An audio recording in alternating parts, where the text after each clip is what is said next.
அஞ்சு விரல்களை கோத்து நம்ம 10 விரலா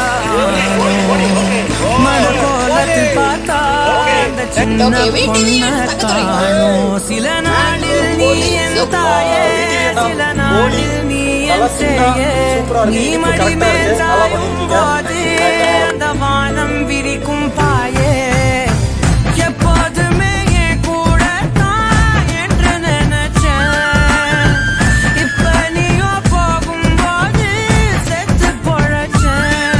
நீதானே கொலசாமி, ஒரு வரமும் தாயே, மகளாக பொறப்பேன்னு நீ சொல்லி போய. உன் கூடவே பொறக்கணும்